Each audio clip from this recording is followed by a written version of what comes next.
ॐ नमो अकिञ्चन विताय निवृत्तगुणवृत्तये आत्मरामाय शान्ताय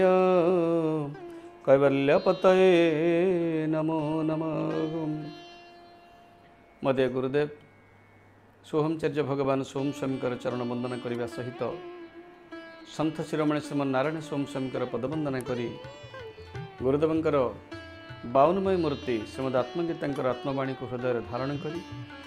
से गीता माँकर पणतकानी शीतल छाया को आश्रय करी सनातन संस्कृतिर समस्त मुनि ऋषि साधुसंथ महात्मा गुरु गुरुवर्ग समस्त श्रीचरण तले निजर अहंकार को समर्पण करी जो माने ये आत्मदर्शन चैनल रे समस्त प्रकार कार्यक्रम को कथा धारावाहिक कथा को श्रवण करुछंती समस्त ठारे गुरु गोविंदंकर यथार्थ स्वरूप को अवलोकन करी समस्त को प्रणाम करुछि। माँ आपण को धन्यवाद जनाऊँगी आपण जो प्रश्न करिछंती प्रकृत रे संसार मायामय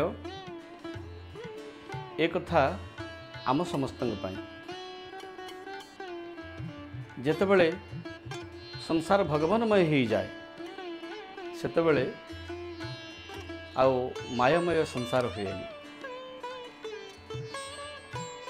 गोटे विज्ञान विचार जमी कार्य कारण विचार अच्छी कार्य कारण व्याप्त रहे ये न्याय जदि आम कहिबा माठिया भितरे माटी व्याप्त अच्छी सेमिति समस्त कारणर कारण तत्व हूँ भगवत तत्व बा परमात्मा तत्व। ये परमात्मा तत्व व्यापक भाव रही तार प्रकृत कार्य जगत हूँ कार्य स्वरूप कारणर कारण तत्व स्वरूप होती परमात्मा। जदि कहिबा मायामय संसार आम केमती उद्धार पाइबा तेबे गोटे छोटिया उदाहरण देले निश्चित बुझीपारे। ये उदाहरण टी समस्त को ज्ञात अच्छी निश्चित आम किसी नुआ कथा कहवानी। पोखरी रे गोटे माछ थांती से माछ भितर गोटे बड़ माछ थाए बहुत वयस्क माछ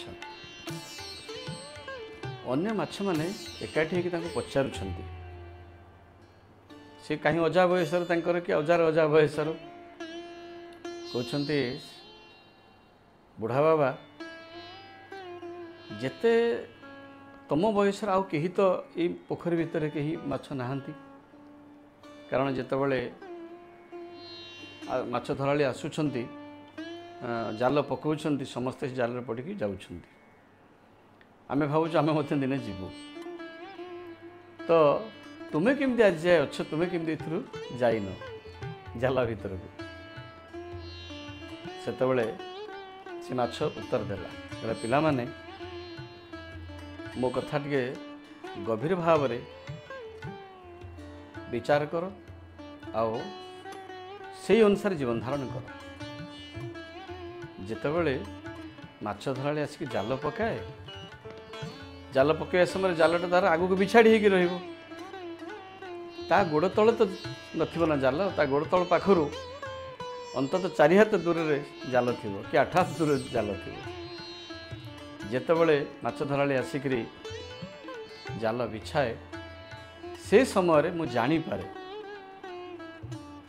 मु तुरंत से मुहूर्त रे जाइकरी माछ धराली रो गोड़ पाखरे पहुँची जाए ता पाद पाखरे पहुँची जाए ता पाद पाखरे तो जाल न थाए अन्य माने जो पाखु दौड़ी की बाहर को पलि जाती अर्थात माछ धराली आसती कहीकि माछ मैंने दौड़ी की पलि आसती से माने ही जाल में पड़ती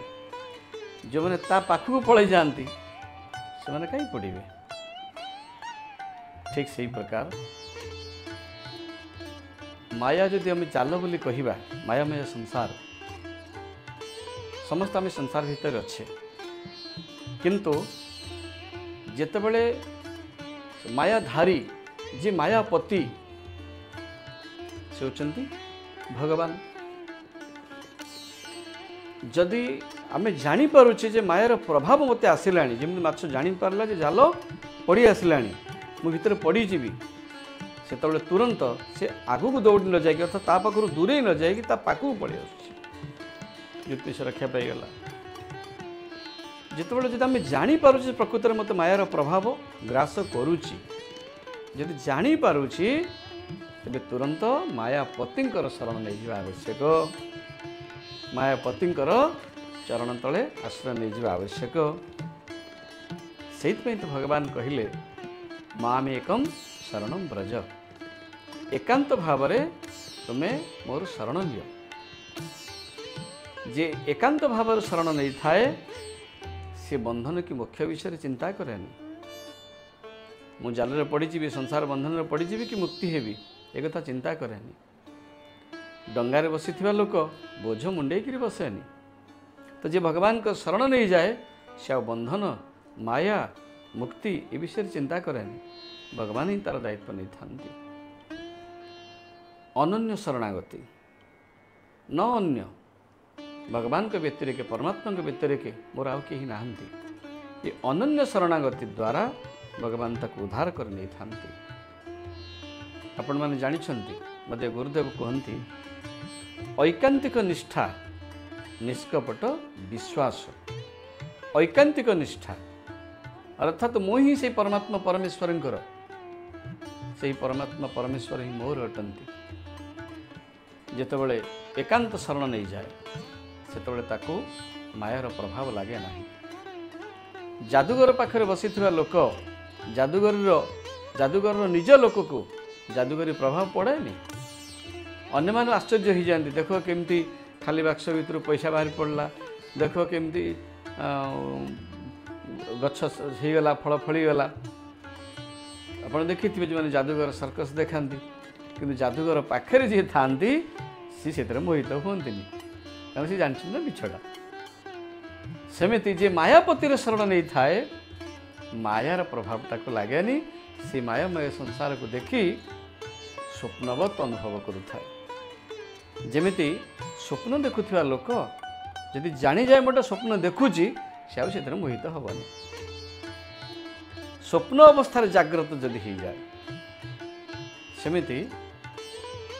पूर्वजन्मर संस्कार पुण्यबल साधना गुरु परमात्मा कृपा द्वारा जे मायामय संसार को बुझी पारी जे प्रकृत में मो माया बंधन में पड़ जाऊँगी संसार मोह बासना मत बांधी नौ जे अनुभव करें से मुहूर्त ही भगवान के पाखरे अनन्य भाव शरण नहीं कारण तांको भितर के आउ कहीं ना जे मायापति आश्रय नब माया तार कौन कर आपण हाथ गोटे कटुरीटे धरी कि अस्त्रटे धरी क्या आघात करने से अस्त्रटा कौन किसी करें आपण करेंगे ना यदि आप गोटे तले पड़गला से लोकटी दोष करता लोकटी आप गोटे तले पड़गला आप हाथ धरती छाट आप हाथ धरती अस्त्र द्वारा ताक आघात करेंगे अर्थात छाट किसी करें छाट धरी लोक गोटे तले जब पड़गले सेमती मायापति श्रीचरण तले जे शरण नहीं गला मायार प्रभाव ताकू बांधी पारिब नाही।